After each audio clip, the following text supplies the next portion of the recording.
کون سا ایسا عمل ہم کریں کہ ہم اللہ کی رحمتیں سمیٹ سکیں اس مبارک مہینے میں؟ تو علامہ صاحب نے امام علی کی ایک بہت ہی خوبصورت بیان کی ہوئی حدیث سے سنائی ہے جو میں چاہوں گا آپ لوگ بھی سنیں. جی علامہ صاحب. شعبان کے آخری جمعے پر جو سرکار دو جہاں نے خطبہ ارشاد فرمایا، جسے خطبہ شعبانیہ کے نام سے یاد کرتے ہیں، اس میں آپ نے فرمایا کہ اس مہینے میں اللہ نے تمہیں دعوت پر بلایا ہے. انفاسکم فیہ تسبیح نومکم فیہ عبادہ. تم ایک کھجور کا دانہ بھی دے دو گے تو ایک پہاڑ کے برابر صدقے کا تمہیں ثواب ملے گا. بے شک. یہ آپ نے فضائل اس مہینے کے بیان کرتے کرتے ایک لمحے کے لیے توقف فرمایا اور حضرت علی کی طرف دیکھا. حضرت علی نے اس لمحے سے استفادہ کرتے فرمایا، یا رسول اللہ ایو عمل افضل فی ھذا الشہر، اس مہینے میں سب سے افضل عمل کون سا ہے؟ حضرت نے فرمایا، یا علی الورع عن محارم اللہ، حرام کاموں سے بچنا. حرام کاموں کی ایک لسٹ بنا لو، یہ میں تشریح کر رہا ہوں، تمہیں پتہ ہونا چاہیے کہ حرام یہ حرام ہے. بہت اچھی. ان سارے حرام کاموں سے اپنے آپ کو بچاؤ، اس سے بہتر اس مہینے میں کوئی عمل نہیں ہے. اور پھر یقیناً جب کسی چیز کا ذائقہ، ابھی ہماری بہنیں ذائقوں کی بات کر رہی تھی، تو جیسے ہمارے بدن کے ذائقے ہیں نا، ہماری زبان کے ذائقے ہیں، ہمارے دہن کے ذائقے ہیں، ایسے ہماری روح کے بھی ذائقے ہیں. جب ہماری روح کو کچھ چیزوں کی روحانیت اور ذائقے آ جائیں گے تو پھر وہ ٹیسٹ بحال ہو جائے گا اور پھر انسان وہی کام کرنا چاہے گا. کیا بات ہے، کیا سال بھر ویسے ہی ہوتا رہے گا. بے شک. سال بھر ویسے ہی ہوتا رہے گا. اب آپ دیکھیے کہ اس مہینے میں جیسا بھی آپ نے فرمایا کہ مہنگائی، مسائل جو پیچیدہ ہیں، یوں تو سالم بھائی کا یہ موضوع ہے اور میں بھی ایک کارکن ہوں فلاحی امور کے حوالے سے. تو میری ایک رائے ہوگی کہ اہل خیر اگر ہر علاقے کے اندر، ہر محلے کے اندر 10 20 50 لوگ جمع ہو جائیں اور جو لوگوں کی روزمرہ کی ضروریات ہیں، مثلا اگر ٹماٹر مثلا 100 روپے کا ملتا ہے کلو، تو وہ وہاں سے 100 روپے کا لا کے 50 روپے اپنے پاس سے ڈال دیں، 25 روپے کا ان کو، 50 روپے کا انہیں بیچ دیں. تو انہیں سبسڈی پر فراہم کریں علاقائی سطح پہ، جو گورنمنٹ کا کام ہے، جو بہرحال ہم ڈھونڈ رہے ہیں ماہ رمضان میں حکومت کرائیں. تو ہم اگر عوامی جو اہل خیر لوگ ہیں وہ ایسا کام کر لیں کہ لوگوں کو سہولت فراہم کر دیں کہ جو چیز 1000 روپے کی وہ خریدتے وہ یہاں سے 200 روپے میں خرید لیں، علامہ صاحب دیکھا جائے 700 روپے یہ دے دیں. بالکل. اور دیکھا جائے تو اتنا مشکل نہیں، کیونکہ اگر ہم جب گھرانہ اہل بیت کی طرف دیکھتے ہیں تو وہ اگر کھجور کھا کے روزہ رکھتے تھے اور وہ جب افطار کا وقت قریب ہی آ جاتا تھا، باہر سائل کھڑا ہوتا تھا، وہ سائل کو بھی خالی ہاتھ نہیں لوٹاتے تھے. وہ اس بھوک میں، اس میں بھی مطلب حالات یہ تو بھی کچھ نہیں ہے جو انہوں نے کاٹے ہیں. ہمارے لیے تو اللہ پاک نے پھر اتنی آسائشیں ہیں، جو انہوں نے مصائب کاٹے ہم نے تو وہ دیکھے نہیں. وہ پھر بھی اس میں دیتے تھے. مطلب مقصد ہے یہ بتانے کے لیے کہ دو اپنے ہاتھ سے. ہمارے اصل میں ایک پرابلم یہ بھی ہے جو علامہ صاحب نے کہا بالکل ٹھیک کہا، لیکن بات یہ ہے کہ اگر آپ ایک گھر سے کہیں جب وہ راہ خدا میں لٹنا شروع ہوتا ہے نا، تو وہاں مانگنے والے پیشہ وروں کو ایسا ہجوم لگ جاتا ہے، گھر والوں کو نکلنا دوبر کر دیتے ہیں. صحیح بات ہے. آج کل گاڑیوں کا حال یہ ہے کہ ہم کہیں مارکیٹ میں رکتے ہیں، گاڑی بعد میں رکتی، چاہو ہوتا ہے ہجوم، ٹھک ٹک ٹک ٹک، بچے بڑے، اور اگر ایک کو دیں باقی بھاگ کے بھی آ جاتے ہیں. نہ بھی دیں، دینے کے بعد تو سب کو اشارہ کر دیتا ہے بھائی یہ گاڑی والا دے. جی آپ غور کیجئے، رمضان میں پورا ایک باقاعدہ ایک ٹولہ نکلتا ہے. اب گھروں پہ کل بھی میں دیکھ رہا محمد علی سوسائٹی پہ کہیں جا رہا تھا، ان گھر والے کو رمضان میں کچھ بانٹتے ہوں گے. اتنا ہجوم سائرین کا، پروفیشنل لوگوں کا، کہ وہ پورے فٹ پاتھ پہ انہوں نے سفید پوش کہاں نکلتے ہیں. تو وہی بات ہے نا، یہ ہم کام کریں خاموشی سے کریں. یہاں تو مطلب یہ کہ اگر کسی کو 100 روپے کا آپ نے مدد کر دی نا، وہ ہر دوسرے دن بعد اب میرا بیٹا بیمار ہے، اب میری بیوی بیمار ہے، اب یہ کر دو، اب میرا بجلی کا بل بھر دو. اتنا انسان کو ٹارچر کر دیتے ہیں. گناہ کتنا ہے کہ آپ بلا وجہ آپ خود محنت نہیں کر رہے، اور ہماری قوم کو حرام بھی لوگ پیدا ہو گئے ہیں. ہاں تو یہ بتائیں نا. سفید پوش تو بیچارہ عزت سے وہ کسی سے بولتے نہیں، اس کو فیل کرنا پڑتا ہے کہ بھائی یہ ہے، تو انکار کرتا ہے کہ نہیں مجھے نہیں چاہیے، اس کو زبردستی دینا پڑتا ہے. یہ پروفیشنلزم جو شروع ہوا نا، اب بچے یعنی گلی کوچوں آپ نکل جائیں، اس ٹائم اتنی بھرمار ہے، گورنمنٹ کی طرف سے کوئی پکڑنے والا نہیں ہے. لیکن کیا عمران بھائی ایسا نہیں ہے کہ کیا ہم اپنے لوگوں کو ڈھونڈ کے، آپ کے یقیناً رشتہ داروں میں، آپ کے اہل محلہ میں، آپ کے جاننے والوں میں، کہیں نہ کہیں آپ کے کام والوں میں کہیں نہ کہیں کوئی ضرورت مند نکل آتا ہے. انہیں کو ہم ڈھونڈیں، بجائے کہ ہم باہر پروفیشنل کو نہ دیں، سپورٹ نہ کریں. یہ تو اب انہوں نے بچے پیدا کر کر کے انجیکشن لگا کے چھوٹے چھوٹے بچوں کو گود میں ڈالا ہوا ہے. جی نشے کے انجیکشن لگائے ہوئے ہیں کر رہے ہیں ہماری.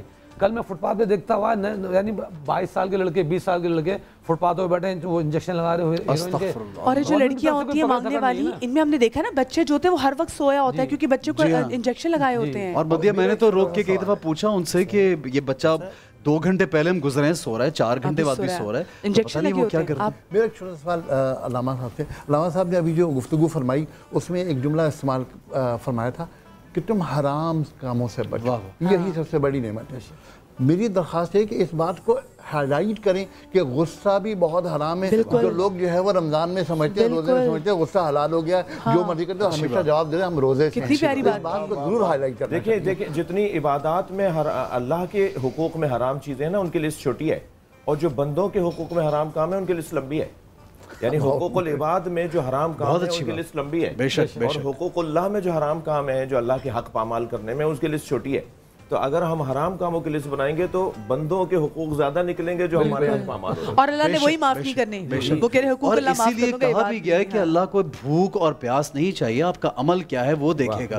تو علامہ صاحب یہ بتائیے کہ جس طرح سے ہم رویہ غصے کی بات کی اور آپس میں ایک دوسرے کے ساتھ چیٹنگ کرنا, ڈاج کرنا, ڈس آنیسٹی, یہ تو ہمارا ایک معمول بن گیا. اور ایک ورس سچویشن یہ ہے جو سب سے عجیب بات ہے کہ آپ بے ایمانی بھی کرتے ہیں اور آپ کو لگتا ہے کہ یہ تو جائز ہے, یہ ٹھیک ہے, اب معمول بنا لیا ہے. اس کے بارے میں کیا کہیں گے؟ دیکھیے انسان کو دو باتوں سے میں بات کروں گا کہ ایک تو خود کو پہچاننا ہوگا کہ اسے بہرحال اس دنیا میں آنے کے بعد جانا بھی ہے. ہمارے یہاں جو ایک چیز خطرناک ہو گئی ہے وہ یہ ہو گئی ہے کہ موت کا خوف ختم ہو گیا ہے, لوگ موت کے بھول گئے, مرنے کا احساس ختم ہو گیا ہے. قبر بھی کوئی چیز ہے, کہیں اور بھی ہمیں جا کے منہ دکھانا ہے, کسی اور کے آگے بھی جواب دہ ہیں, یہ چیز ختم ہو گئی ہے. ہمیں جو پڑوسیوں کے حقوق بیان کیے گئے, یعنی اس حد تک, یعنی اگر ہم یہیں سے یہ بات لے لیں کہ جو حقوق پڑوسیوں کے بیان کیے گئے, کہ حضرت فرماتے ہیں, خود مولا علی علیہ السلام فرماتے ہیں کہ نبی اتنا پڑوسیوں کے بارے میں تاکید فرماتے ہیں کہ ہم یہ سوچتے ہیں کہ کہیں پڑوسیوں کا میراث میں بھی حصہ نہ رکھ دیا جائے. کیا خوبصورت. پڑوسیوں کے بارے میں امام جعفر صادق علیہ السلام فرماتے ہیں کہ 40 گھروں تک پڑوسی ہیں. اچھا 40, میرے برابر میں 40 گھر, مگر میرے برابر والے کے بھی تو 40 گھر بنیں گے, چوتھے گھر کے بھی تو 40 گھر بنیں گے. سب کے وہ جب 40 گھر بنیں گے تو پورا شہر بنے گا, پورا ملک بنے گا. واہ واہ واہ, بہت اچھی. کیسے ممکن ہے پوری چین بن گئی, پورا شہر آپ اس کے ذمہ دار ہیں. لیکن اب تو مفتی صاحب نفسا نفسی کا اتنا عالم ہے کہ ہمیں معلوم ہی نہیں ہوتا آپ کو, کیونکہ ایک وہ چیز آگے نا کہ مائنڈ یور بزنس, ایک یہ ٹرم نکل آئی ہے, تو آپ کسی ساتھ لے کہ گھر میں کچھ ہو رہا پریشانی اور آپ فوراً آ جائیں کیا ہوا, تو لوگ کہتے ہیں please mind your business, mind your own business. بالکل ایسا ہے. اس کا بھی بتائیں نا. پڑھتے ہیں نا, میں نے اپنا پی ایچ ڈی کا ٹاپک بھی ایسا تھا, میں ریاکاری کری ویسے بتا رہا ہوں کہ جب ہم نے پڑھا تو میں سوچا کہ یار کہیں جگہ ہمیں سپورٹ کرنی چاہیے. تو میں نے اپنے گھر کے اندر 2 جنریٹر لگوا رکھے ہیں نا, ماشاء اللہ یونیورسٹی کے اندر گھر ہے میرا. تو ایک میرے پڑوس میں ہے اور اتفاق سے وہ فقہ جعفری کے مسلک سے تعلق رکھتے ہیں, وہاں امام مارگا بھی ہے, وہ C49 شاید علامہ صاحب بھی جانتے ہیں, وہاں جمعہ وغیرہ ہوتا ہے. تو ایک کنیکشن میں نے وہاں دے رکھا ہے ایک جنریٹر کا, اور پھر میرے ایک نیبر ہے پیچھے کی طرف, وہ فیملی رہتی ہے ان کے, وہاں صدیق صاحب تھے ہمارے, وہ کلیگ کو کافی پہلے انتقال, ان کی فیملی وہاں رہتی ہے. ایک کنیکشن میں جنریٹر کو وہاں دے رکھا ہے. تو جب جنریٹر جلتا ہے اسٹاف کو میں نے کہہ رکھا ہے جنریٹر جلاؤ, جب گھر کا جلے تو ساتھ میں پڑوس کا بھی ان کا بھی جنریٹر جلایا کرو. یہ دیکھیے کیا خوبصورت بات آج انہوں نے شو میں کی ہے, اس کا کہ پیٹرول بھی مٹاؤں, یہ بڑی بات دیکھیں. واہ واہ. تو یہ میں اس لیے بتا رہا ہوں تاکہ لوگ دیکھیں یہ نیکی کے طریقے ہوتے ہیں کہ انسان اگر اپنانا چاہے تو اپنا سکتا ہے کہیں نہ کہیں طریقہ, تو لوگ اس طرح بھی کریں. اسی طرح مختلف جگہوں پہ ڈسپینسر رکھوا دیا, اس کا پانی اپنے ذمہ لے لیا, ڈسپینسر بھی ہم رکھیں گے یونیورسٹی میں, طلبہ پانی پئیں اور پانی کا ڈسپینسر کا ذمہ بھی ہم لے لیتے ہیں. تو ہم جو خاص طور پہ علماء حضرات کا طبقہ ہوتا ہے ترغیب دیتے ہیں, پہلے ان کو خود ایگزامپل بھی بننا چاہیے. بالکل. الحمدللہ یہ ہے کہ اس میں بڑا مجھے اچھا بھی فیل ہوتا ہے, ثواب بھی ملتا ہے, اور اس میں اسی طرح کی نیکیاں کر لینی چاہیے, زیادہ بہتر ہے بنسبت پروفیشنل لوگوں کو سپورٹ کرنے کے. ورنہ وہ تو پھر گاڑیاں بھر بھر کے بھی کراچی پہنچ چکی ہیں, جیسے وہ اب لوٹ مار شروع ہو گئی, مانگنا پیٹنے والے. اس سے بہتر ہے اس طرح کی ہم سپورٹ کریں ایک دوسرے کو, اس میں ایک دوسرے محبت بھی بڑھتی ہے, ہمدردی بھی بڑھتی ہے, اور ایک وہ مثال بھی قائم ہوتی ہے کہ صرف کہنے سے زیادہ کر کے ہم دکھائیں تو لوگوں سے تعلق محبت داریاں بڑھتی ہیں. اور ماشاءاللہ آج بھی اچھے لوگ موجود ہیں, اڑوس پڑوس کا خیال رکھنے والے, ایمرجنسی میں کام آنے والے. اور یہ بھی ہماری ایک اچھی بات ہے کہ جب سڑکوں پہ خدا نخواستہ ایکسیڈنٹ ہو جائے تو فوراً کوئی نہ کوئی پہنچ جاتا ہے. اور سالم بھائی کو میں جانتا ہوں, میرے پاس ایک خاتون بڑی درد بھری آ گئی تھی, میں نے سالم بھائی کو فون کیا, فوراً سالم بھائی نے اس کو بلوایا اپنے گھر پہ, پوری سپورٹ کی, سب کچھ. تو ایسے فرشتہ لوگ بھی موجود ہیں ماشاءاللہ ہمارے. عمران بھائی ایک آپ بڑی نیکی کی بات کریں, اتنی خواتین یہاں پہ آڈینس میں موجود ہیں اور بہت سے لوگ ہمیں دیکھ بھی رہے ہیں.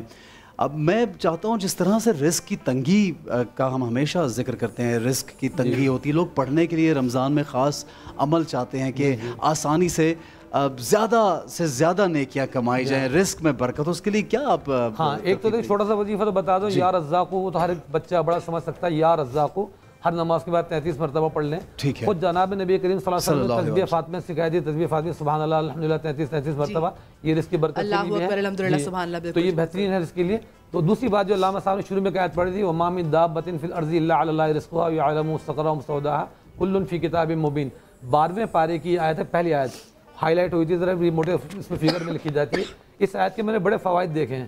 تو رزق کے معاملے میں اس آیت کو اپنی سہولت کے مطابق وقت تعین کر لیں, ریپیٹ کر دیں, کیونکہ مفتی صاحب آپ بالکل میرے بھائی ہیں اس لحاظ سے, کیونکہ ہم دونوں اتنا تیز بولتے ہیں, کبھی کبھی میں بھی اپنے آپ کو ریپیٹ میں سنوں, مجھے سمجھ بھی نہیں آتی.